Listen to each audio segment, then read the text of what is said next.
جی بسم اللہ الرحمن الرحیم۔ نیوز اینڈ ویوز کے ساتھ میں ہوں حسنین خواجہ۔ امید ہے کہ آپ سب لوگ خیریت سے ہوں گے۔ ناظرین، آج سے 3 دن پہلے میں نے ایک ویلاگ کیا تھا جس میں نے بتایا تھا کہ جو ریٹائرڈ فوجی افسران ہیں انہوں نے جو ایک پریس کانفرنس کی ہے اور اپنے حدود سے بڑے ہیں، انہوں نے ریڈ لائنز کراس کی ہے، جس کا ادارے نے بڑا سخت نوٹس لیا ہے اور ان کے خلاف کارروائی کی جا سکتی ہے۔ یہ میرا ویلاگ موجود ہے میرے یوٹیوب چینل پر، آپ اس کو دیکھ سکتے ہیں۔ اس کا بیک گراؤنڈ آپ کو سمجھنے کے لیے، آج کے ویلاگ کو دیکھنے کے لیے وہ پرانا ویلاگ دیکھنا آپ کے لیے بہت ضروری ہے تاکہ آپ کو ایک کنٹینیوٹی ہے۔ میں کوشش کروں گا کہ آپ کو تھوڑا سا بیک گراؤنڈ بھی اس کا بتا دوں گا تاکہ آپ کو اس اسٹوری سمجھنے میں آسانی ہو۔ جن دوستوں نے ابھی تک ہمارے اس یوٹیوب چینل کو سبسکرائب نہیں کیا، ان سے ہماری گزارش ہے کہ وہ ہمارے یوٹیوب چینل کو سبسکرائب کر لیں، لائک کریں، کمنٹ کریں اور شیئر کریں اور اسے فالو کریں۔ ناظرین، عمران خان صاحب کے خلاف جب تحریک عدم اعتماد کامیاب ہوئی تو اس کے بعد سے آج کی تاریخ تک، یہ ویڈیو میری ریکارڈ کرنے تک، پاکستان میں پاک فوج کے خلاف ایک منظم مہم چلائی جا رہی ہے۔ پاک فوج کے خلاف خاص طور پر جو سپہ سالار ہیں جنرل قمر جاوید باجوہ، ان کے نام پر ٹویٹرز پر مختلف قسم کے ٹرینڈز چلائے جا رہے ہیں۔ کل کی تاریخ تک بھی پاکستان میں ایک ان کے مخالف ٹرینڈ جو تھا وہ ٹویٹر پر ٹاپ ٹرینڈ رہا اور لوگ اس پر اپنی وہاں پر ٹویٹس کر رہے تھے۔ ناظرین، یہ پاک فوج کے خلاف ایک منظم مہم کے تحت یہ ایک پروپیگنڈا کیا جا رہا ہے اور جو لوگ اس میں ملوث ہیں وہ پاکستان کی دشمنی کا یہ ثبوت دے رہے ہیں۔ قومی اداروں میں تقسیم پیدا کرنے کی کوشش کی جا رہی ہے، قومی اداروں کو لڑوانے کی کوشش کی جا رہی ہے۔ پہلے بھی کئی مرتبہ ہم یہ بات اپنے ویلاگ میں کر چکے ہیں کہ اس کا فائدہ ٹویٹ کرنے والوں کو نہیں ہوگا، اس کا فائدہ دشمن ملک بھارت کو ہوگا۔ بھارت جو پہلے کام کرتا تھا اب ہمارے اندر سے ہی وہ کام کیے جا رہے ہیں جو ہمارے لیے باعث تشویشناک ہیں اور باعث پریشانی ہے۔ میں پہلے بھی کئی مرتبہ اپنے ویلاگ میں یہ بتا چکا ہوں، آپ بھی میں آپ کو یہ سٹوری دے رہا ہوں کہ اس بارے میں بھی مکمل انویسٹیگیشن کی جا رہی ہے، مکمل اس پر تحقیق کی جا رہی ہے اور بہت بڑے بریک تھرو تک پہنچ چکے ہیں کہ یہ ٹرینڈز کس کے کہنے پر چلائے جا رہے ہیں، کون ہے جو اس کی پشت پناہی کر رہا ہے۔ تقریباً 80% اس کا لیڈ مل گیا ہے، اس کی کلو مل گئی ہے، 20% اور کام آنا باقی ہے جس کے بعد آپ دیکھیں گے اس کا باقاعدہ اعلان کر دیا جائے گا۔ اب میں اپنی اصل سٹوری پر آؤں گا۔ جیسا کہ تھمب نیل سے آپ نے اندازہ لگا لیا ہے کہ جو میری سٹوری ہے اس کا سبجیکٹ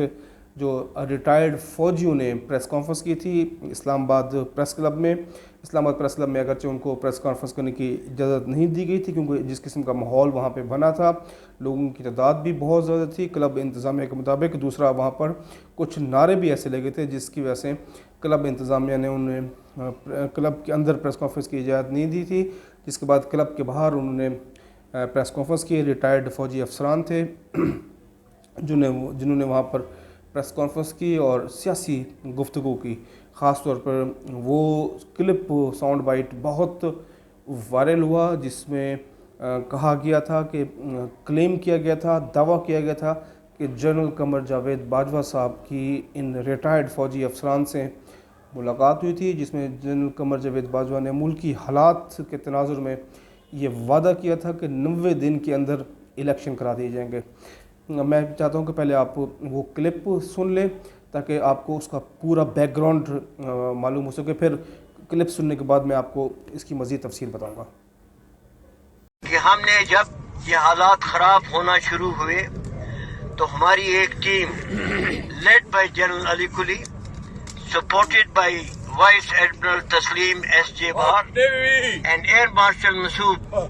ہم نے ایک میٹنگ کی جنرل باجوہ کے ساتھ، اور اس میٹنگ میں جنرل باجوہ نے بڑا کلیئرلی یہ وعدہ کیا کہ اس ملک کے حالات کو ٹھیک کرنے کے لیے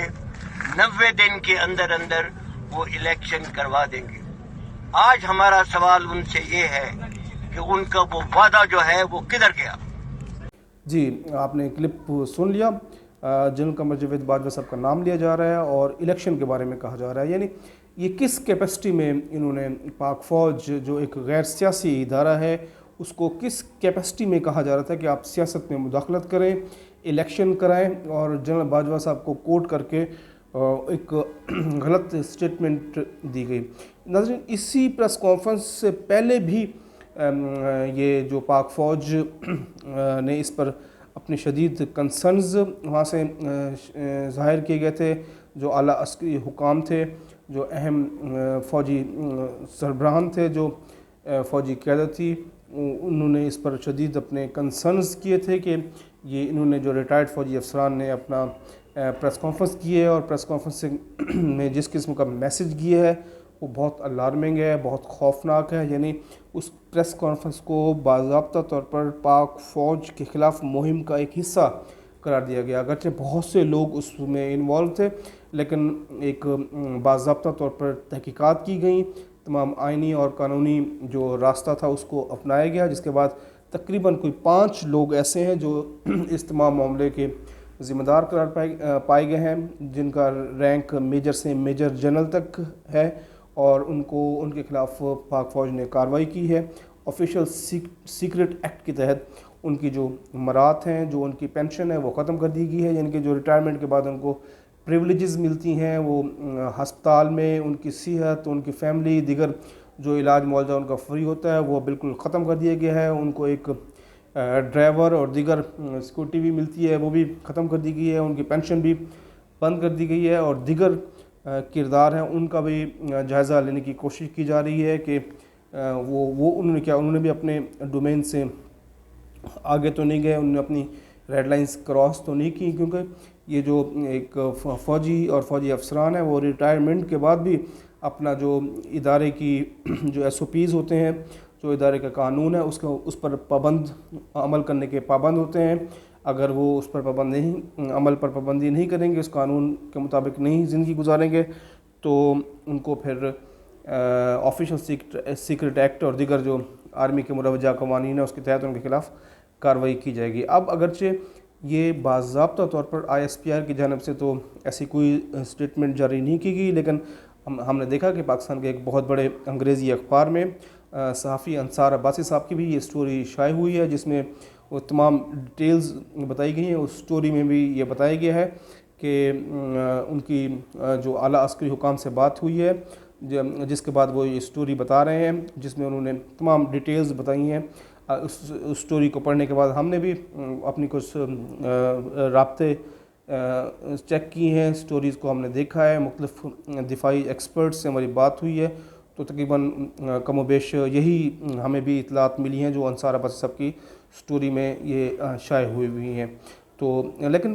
اگر یہ پاک فوج نے یہ ایکشن لیا ہے تو اس کو اتنے پردے میں رکھنے کی کیا ضرورت ہے؟ میرے خیال میں، میری تجویز کے مطابق آئی ایس پی آر کو باضابطہ طور پر ایک پریس ریلیز جاری کرنی چاہیے، ایک بیان جاری کرنا چاہیے، قوم کو پوری انفارمیشن بتانی چاہیے کہ کون لوگ ہیں، کس قسم کی ان کے خلاف کارروائی کی گئی ہے، کیا ان پر چارج شیٹ لگا، کیا ثبوت ان کے سامنے رکھا گیا، تاکہ تمام چیزوں پر ایک بحث ختم ہو۔ کیونکہ سوشل میڈیا پر مختلف قسم کے جو یوٹیوبرز ہیں خاص طور پہ، جو بس صرف غلط اور حقائق سے ہٹ کے خبریں دے رہے ہیں، وہ اس کو ایک اور سازش کی طرف لے کر جا رہے ہیں کہ یہ مریم نواز نے جب پریس کانفرنس میں کہا تھا اور ان پر انگلیاں اٹھائی تھیں کہ ریٹائرڈ فوجی افسران نے کس قسم کی گفتگو کی ہے، کس قسم کی پریس کانفرنس کی ہے، تو اس کے بعد پاک فوج دباؤ میں آئی ہے اور اس نے ایکشن لیا۔ لیکن جو سٹوری ہے انصار عباسی صاحب کی، یا جو ہمیں معلومات ملی ہیں، وہ پہلے فیصلہ کر لیا گیا تھا، لیکن اگر اس کی آئی ایس پی آر جو پاک فوج کا شعبہ تعلقات عامہ ہے، وہ جو D G I S P R ہے میجر جنرل بابر افتخار صاحب، اگر وہ یا ان کے کوئی اعلیٰ افسران یہ ویڈیو دیکھ رہے ہیں، تو ہماری ان سے یہی گزارش ہے کہ قوم میں جو ایک بے چینی اور افراتفری جیسی صورتحال ہے، اس کو ختم کرنے کے لیے ایک باضابطہ پریس ریلیز کا آنا بہت ضروری ہے۔ اگرچہ اس سے پہلے ایک اور سٹوری تھی جس پر بھی ہم نے ریکویسٹ بھی کی تھی اور کہا تھا کہ اس پر بھی ریکارڈ کی درستگی کے لیے پریس ریلیز جاری کی جائے، لیکن وہ پریس ریلیز جاری نہیں کی گئی۔ وہ سی پیک سے متعلق جو الزام لگایا گیا تھا، جو صحافی غلام حسین صاحب نے، چودھری غلام حسین صاحب نے جو ایک نیشنل ٹی وی پہ بیٹھ کر الزام لگایا تھا کہ جنرل باجوہ صاحب نے ان کو بتایا تھا، اس کے علاوہ دیگر اور بھی چیزیں ہیں جس پر آئی ایس پی آر کی طرف سے باضابطہ طور پر بیان آنا ضروری ہے، تاکہ بیان آئے گا تو پھر جو سازشی تھیوریز ہوتی ہیں، جو کیا سرائیں کی جاتی ہیں، جو پروپیگنڈا ہے، اس کو سٹاپ لگ جاتا ہے، ایک باضابطہ آفیشیل موقف سامنے آ جاتا ہے۔ تو میرے خیال میں آئی ایس پی آر کو یہ ایک بیان جاری کرنا چاہیے، تاکہ یہ جو جتنی بھی کنفیوژن ہے وہ دور ہو جائے اور جو حقائق ہیں وہ سامنے آ جائیں. خاص طور پہ یہ جو ابھی 5 لوگ ہیں جن کی مراد ختم کی گئی ہیں, جن کی پینشن بند کی گئی ہے, تو کس قانون کے تحت کی گئی ہے, تمام ان کے شواہد کیا تھے اور ان کو صفائی کا موقع یقیناً دیا گیا ہوگا. تمام چیزوں کی اگر پریس ریلیز وضاحت کے ساتھ آ جائے تو جو کیا سریا پروپیگنڈا کیا جا رہا ہے وہ سارا ختم ہو جائے گا. امید ہے کہ پاک فوج کے جو شعبہ تعلقات عامہ ہیں وہ اس پر پریس ریلیز جاری کریں گے. ناظرین, ہماری آپ سے گزارش ہے, ملک اس وقت مشکل صورتحال سے گزر رہا ہے. ہمیں اپنے اداروں پر اعتماد رکھنا چاہیے. ہمیں اپنے اداروں کے خلاف کسی کے کہنے پر اداروں کے خلاف مہم کا حصہ نہیں بننا چاہیے. جانے انجانے میں ہم لوگ دوسروں کی جو پروپیگنڈا بیسڈ ٹویٹس ہیں اس کو فالو, لائک یا ری ٹویٹ کرتے ہیں تو ہم بھی اس کا حصہ بن جاتے ہیں اس کمپین کا. تو ملک کو اس وقت اتحاد اور یگانگت کی ضرورت ہے. پوری قوم کو چاہیے کہ وہ اس مشکل صورتحال میں اپنا کردار ادا کرے. تنقید ضرور کریں لیکن تنقید تعمیری تنقید ہونی چاہیے. یہ ذاتیات پہ کیچڑ اچھالنا اور دیگر چیزوں کا کسی کا کوئی نقصان نہیں ہوگا, ہمارا اپنے ملک کا نقصان ہوگا. امید ہے کہ آپ کو ہمارا یہ ویلاگ پسند آیا ہوگا. تو آج کے لیے اتنا ہی. آپ اپنا, اپنے دوستوں کا, رشتہ داروں کا, فیملی کا, سب کا بہت خیال رکھیں. اللہ حافظ.